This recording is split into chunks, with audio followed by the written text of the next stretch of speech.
Folks, remember when they said 2 weeks to flatten the curve? Well, hold on to your voter registration cards because history might be repeating itself, and the timing couldn't be more suspicious with the election just around the corner.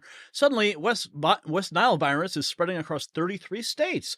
Curfews, closures, and government spraying are back on the menu. Is this pandemic 2.0 or a calculated attempt to disrupt the election? Stay tuned as we uncover the truth that they don't want you to know. Now, check this out. Are you listening? As the West Nile virus spreads and election uncertainty looms, your financial security is more important than ever. Gold prices have surpassed $2,400 an ounce in 2024, reflecting a weakening U.S. dollar. With our national debt exceeding $36 trillion, central banks are buying gold to protect their reserves. Shouldn't you do the same? Protect your wealth with Global Gold Investments, America's leading conservative precious metals dealer. Call 888, that's the number on the screen, 888-700-4148 today for a free portfolio analysis and the 2024 Ensure Your Money Wealth Preservation Guide. Make sure you mention Next News for VIP treatment. Don't wait until after the election. Secure your financial future now. Okay, so let's get right into it. So, this just in, the World Health Organization seeking $135 million in funding.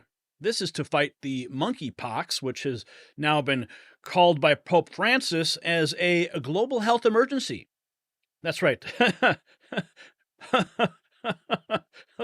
Pope is now the arbiter of medical truth around the world. He's calling it a global health emergency. This from WLT Report. Let's take a closer look at what they're having to say here. Apparently, the Pope has declared a deadly outbreak of Mpox, a global health emergency, as the first batch of vaccines are set to arrive in Africa. World Health Organization also declared the outbreak of a new strain of global health emergency earlier this month as African countries such as Democratic Republic of Congo saw cases soar. Pope Francis mentioned monkeypox during his weekly Sunday prayers. How nice of him. Speaking in St. Peter's Square, the pontiff said, "I pray for all the infected people, in particular the population of Democratic Republic of Congo. So affected, I express my closeness to the local churches most touched by the disease." Monkeypox is a potentially deadly virus that causes flu-like symptoms followed by painful pus-filled lesions across the body. Now, of course, we should always pray for everybody who's sick and hope that the Lord can heal them. We never want to see anyone get sick, but it's kind of weird that the Pope would come out and make these declarations. Now, we've also got news. Let's take a look at this clip here from Darren McBreen. It's basically laying it all out. The emergency committee met and advised me that, in its view, the situation constitutes a public health emergency of international concern. I have accepted that advice. The detection and rapid spread of a new clade of Mpox in eastern DRC, its detection in neighboring countries that had not previously reported Mpox, and the potential for further spread within Africa and beyond is very worrying. In addition to other outbreaks of other clades of Mpox in other parts of Africa, it's clear that a coordinated international response is essential to stop these outbreaks and save lives.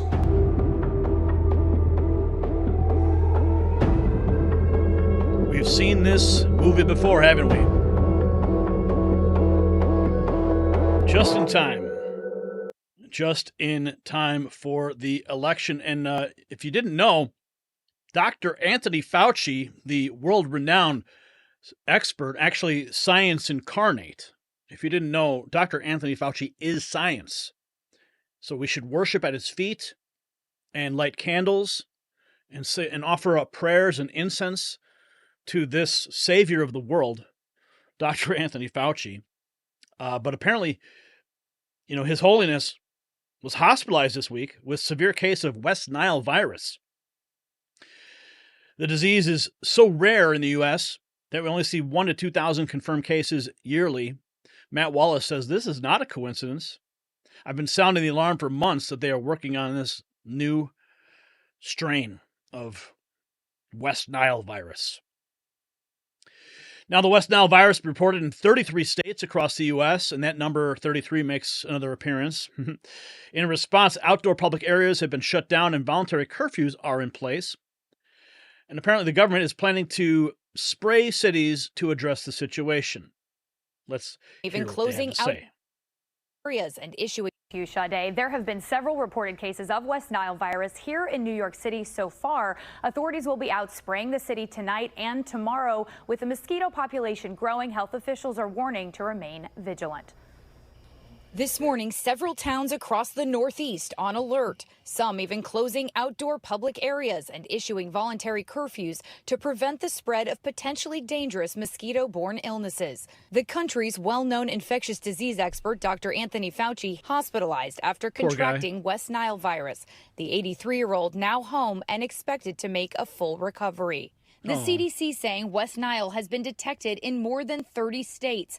Experts warning rising temperatures and rainfall are boosting the mosquito population, leading to an increased risk for mosquito-borne infections. Given the fact that the climate is getting warmer, more and more mosquitoes are outside. So we have to make sure that we're mindful of that. Right now in It's because the climate's getting warmer. Massachusetts, public health officials declaring 8 communities, including Boston, at high risk for West Nile. I do have some bug spray if I do notice, and then I'll just zip myself. Plymouth closing parks and fields at night through September. And important to remember, West Nile cannot be spread person to person, and doctors say many who contract this illness may not ever even show symptoms, and severe cases are very rare but can't be complacent. Sade, there have been several. Yeah, so here we go. Some more fear-mongering from the media. Massachusetts, here we go again. Oxford Board of Health officials to implement 6 p.m. curfews to prevent the spread of EEE.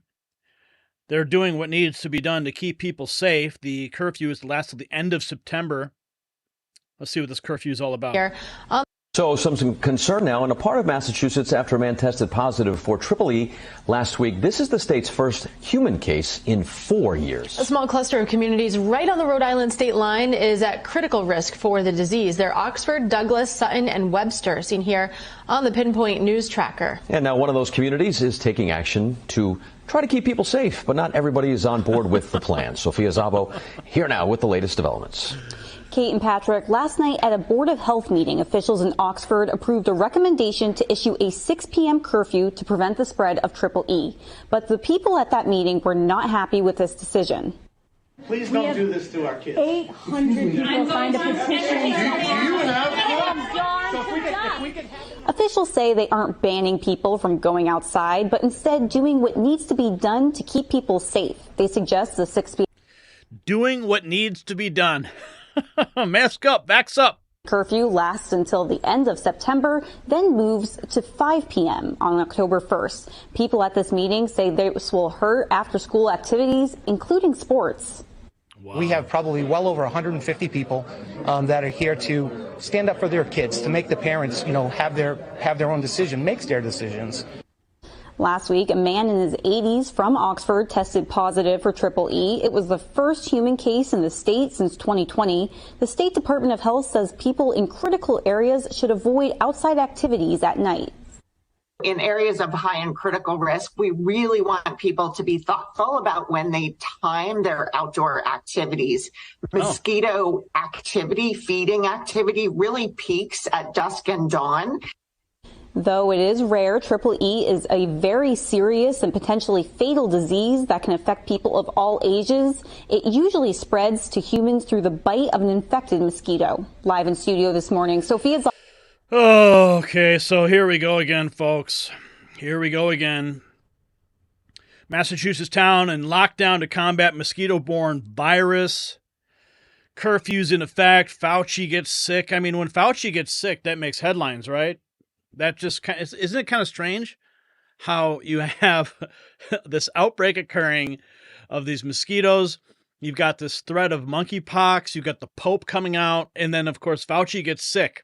And then all the news channels go, oh, my goodness, Fauci's sick. And it becomes national news because Lord Fauci has contracted whatever this thing is.